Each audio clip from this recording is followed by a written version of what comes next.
अच्छे बच्चे कैसे बैठेंगे? बेटा पाई चार्ट क्या होता है, पाई ग्राफ क्या होता है, या दत्त आरेख क्या होता है, ये थोड़ा सा हमने समझा था। आंकड़ों को वृत्त के रूप में प्रदर्शित किया जाता है पाई चार्ट के माध्यम से। हम दंड आरेख से भी कर सकते हैं और इससे भी कर सकते हैं। तो ये पहले भी मैंने कहा था कि आंकड़ों को सुंदर रूप में प्रस्तुत करने का जो तरीका होता है और जिससे सूचनाएं हमें एक नजर में मिल जाएं, एक बार देखें और समझ में आ जाए कि कौन सी चीज ज्यादा है, कौन सी चीज कम है, इसलिए हम आंकड़ों को ग्राफीय रूप में या आरेख के रूप में उनका प्रदर्शन करते हैं। जैसे पहला सवाल है उसका, ये जो एक पाई चार्ट जो था, वृत्त आरेख बना हुआ था, मैंने इसमें बना लिया है। इसे देखते हुए एक नजर में आप बता देंगे सबसे ज्यादा कौन सा वाला हिस्सा है, ये वाला। सबसे कम कौन सा वाला है, ये वाला। तो एक नजर में देखते ही आपको मालूम चल गया कि कौन सा ज्यादा है, कौन सा कम। हम लोगों ने पिछले बार अभी जो थे, हमने कोण बनाने सीख लिए थे चांदी की सहायता से। इसमें क्या करेंगे, एक किसी भी नाप का आप पहले वृत्त बना लीजिए, केंद्र से जो है एक रेखा बनाई और एक एक करके आपने सारे कोण बना दिए। कोण तो आसन कोण भी बनाए, कॉपी को घुमाते जाइए, सारे कोण बनाते जाइए। ये चित्र आपको नाप के बनाना है, सही है। आप लोग 2.5 या 3 सेंटीमीटर की त्रिज्या लेना और वृत्त बना लेना और अलग अलग खानों में अलग अलग रंग भर देना, तो और सुंदर लगेगा आपका, है ना। देवती तो बड़े सुंदर, और ये कई बच्चे बहुत सुंदर सुंदर रंग भर के ला रहे हैं ना, सुंदर लग रही है कॉपी। आपने हिंदी की कॉपी में भी किया, कविता में, इसमें भी कर लेना। तो ये जो है आरेख जो ये आप लोग अपने आप बनाना।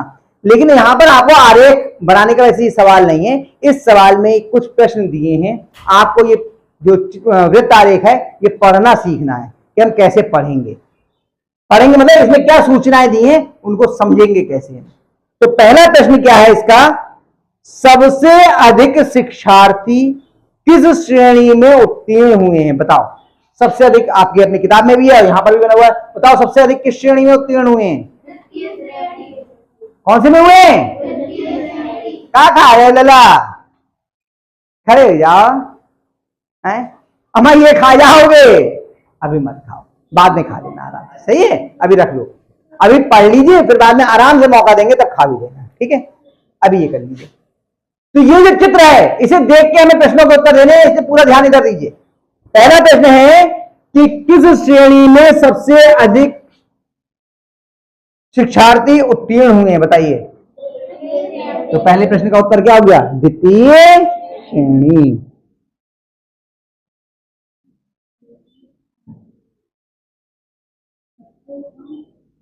दूसरा, सबसे कम शिक्षार्थी किस श्रेणी में उत्तीर्ण हुए हैं, बताओ। दो तरह की आवाजें आई, एक आई अनुत्तीर्ण की और एक आई तृतीय की। अनुत्तीर्ण वाले कितने बच्चे जरा हाथ उठाइए, और तृतीय श्रेणी वाले बच्चे कौन कौन से, वो हाथ उठाइए। अच्छा, अनुत्तीर्ण का मतलब क्या होता है, अनुत्तीर्ण का मतलब क्या होता है, फेल ना, सबसे कम नहीं। अनुत्तीर्ण का मतलब क्या होता है, फेल। उत्तीर्ण का मतलब होता है पास। अनुत्तीर्ण का मतलब क्या होता है, फेल, और उत्तीर्ण का मतलब होता है पास। तो आपसे क्या पूछा, उत्तीर्ण पूछा है या अनुत्तीर्ण पूछ रहा है? तो उत्तीर्ण कौन से वाले हैं सबसे कम, बताओ। सबसे कम उत्तीर्ण कौन से वाली श्रेणी के हुए? ये क्या उत्तीर्ण हुए हैं, ये तो अनुत्तीर्ण हो गए, फेल हो गए।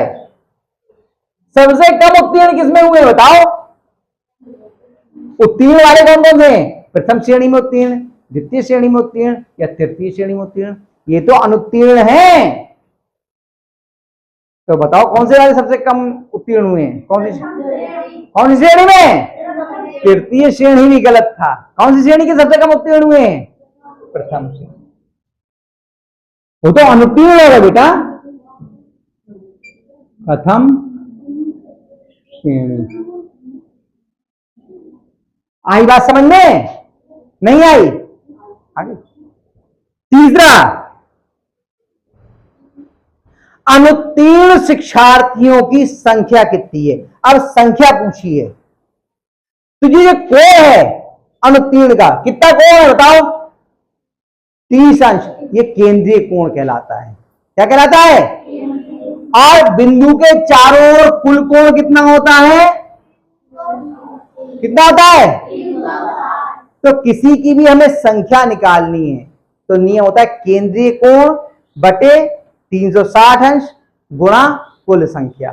कुल शिक्षार्थी कितने हैं बताओ? जरा सवाल पढ़ो, ऊपर कितना लिखा है? कुल शिक्षार्थी कितने हैं? कितने हैं? तो आपको किसी की भी संख्या ज्ञात करनी है, उसका तरीका क्या होगा? अनुत्तीर्ण, अनुत्तीर्ण की करनी है, अनुत्तीर्ण शिक्षार्थियों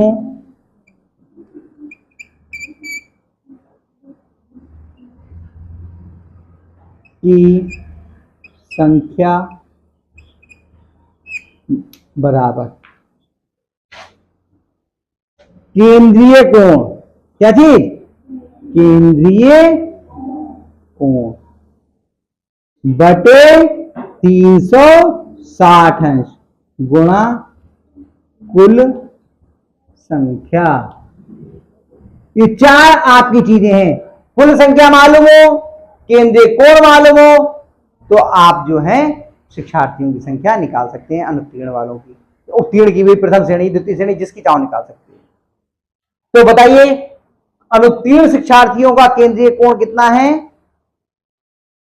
कितना है? देखो ग्राफ में बना, अनुत्तीर्ण वालों का केंद्रीय कोण कितना है? 30 अंश। कितना है? तो हो गया 30 बटे 360 और गुणा कुल संख्या कितनी है? 7।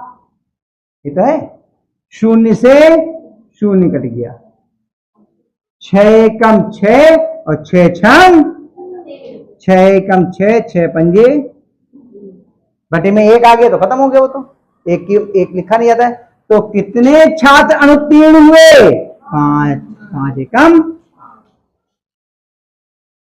सरल करना तो आता है ना? आई बात समझ में? ये बेटा शिवानी है, आई समझ में? हाँ, थोड़ा सा ध्यान रखो इधर। कितने बच्चे अनुत्तीर्ण हुए? 5। अगला प्रश्न, प्रथम श्रेणी और द्वितीय श्रेणी में उत्तीर्ण शिक्षार्थियों की संख्या का अनुपात क्या है? अनुपात यानी प्रथम श्रेणी का उत्तीर्ण बटे द्वितीय श्रेणी के उत्तीर्ण, ये तो बताना है। प्रथम श्रेणी के उत्तीर्ण बटे द्वितीय श्रेणी के उत्तीर्ण, तो पहले दोनों की अलग अलग संख्या निकाल लो। हम सीधे भी कर सकते हैं एक बार में, तो आपको कठिन लगेगा।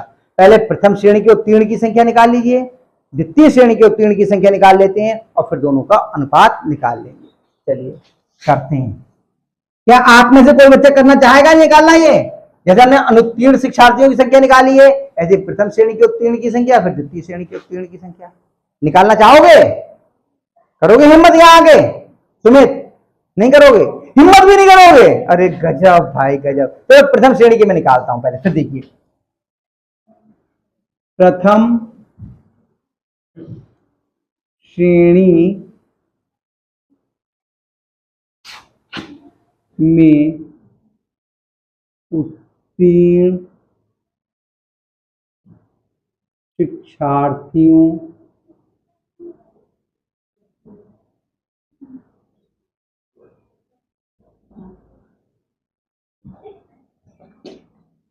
की संख्या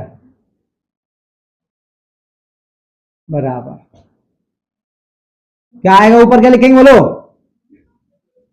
क्या है सूत्र? ऊपर ऊपर क्या लिखा जाएगा संख्या निकालने के लिए? देखो यहां बताया था, किसी की हो सूत्र तो एक ही रहेगा। क्या लिखेंगे ऊपर? केंद्रीय कोण, केंद्रीय कोण बटे गुणा कुल संख्या, कुल संख्या बराबर केंद्रीय कोण कितना है बताओ प्रथम श्रेणी का? देखो आपके पास भी किताब में भी है, जाए यहां देखो कितना है? 60 अंश। 60 बटे 360 गुणा 60, ये तो हुआ। चलिए एक शून्य से एक शून्य कट गया, 6 एकम 6, 6 छंग 36, 6 धाम 60, कितने आ गए?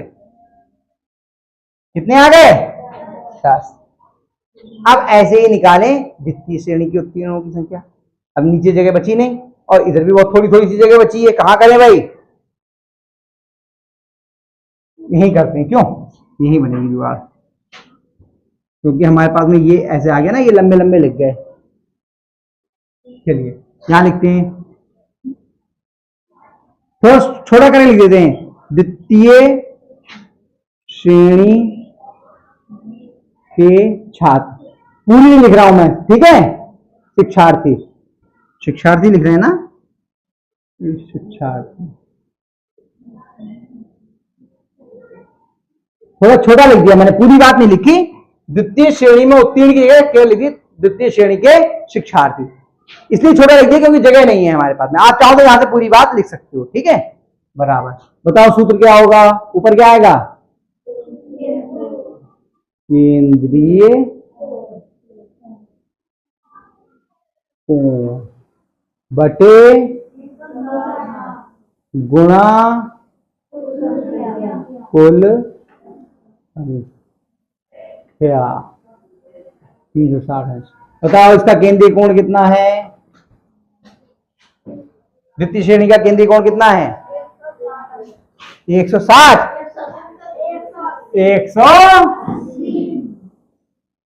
गुणा 60 बटे 300, शून्य से शून्य गया, 6 एकम 6, 6 छंग 36, 6 3 18, शून्य, कितना आ गया? 30। द्वितीय श्रेणी में कितने उत्तीर्ण हुए और प्रथम श्रेणी में 10। अब इनका अनुपात निकालना है। अनुपात निकालना हम लोगों ने आगे आएगा, आपके वाणिज्य गणित अब है, छठे में नहीं सीखा है शायद, 5वें में सीख क्या बात अलग है। चलो फिलहाल बता देते हैं। प्रथम श्रेणी के शिक्षार्थी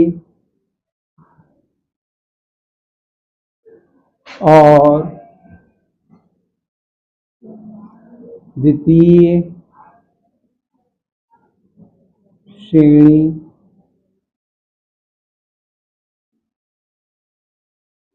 के शिक्षार्थी। अब यहां पे जगह कम पड़ गई, आपको एक ही लाइन में लिखना है, और जगह कम पड़े तो बात अलग है, 2 लाइन में भी लिख सकते हो आप, ठीक है? का अनुपात, का अनुपात।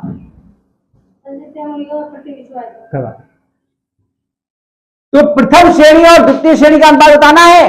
पहले कौन सा लिखा है? प्रथम श्रेणी। बाद में कौन लिखा है? द्वितीय श्रेणी। तो पहले अंश में लिख देंगे प्रथम श्रेणी के और हर में लिख देंगे द्वितीय।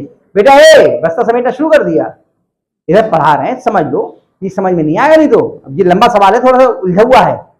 तो जब हमने अनुपात निकालना है प्रथम श्रेणी के शिक्षार्थी और द्वितीय श्रेणी के शिक्षार्थी का, तो तरीका यह है, अंश में लिखेंगे प्रथम श्रेणी के और हर में लिखेंगे जो पहले लिखा है वो अंश में और जो बाद में लिखा है वो हर में। तो अंश में बताओ कितना लिखा जाएगा?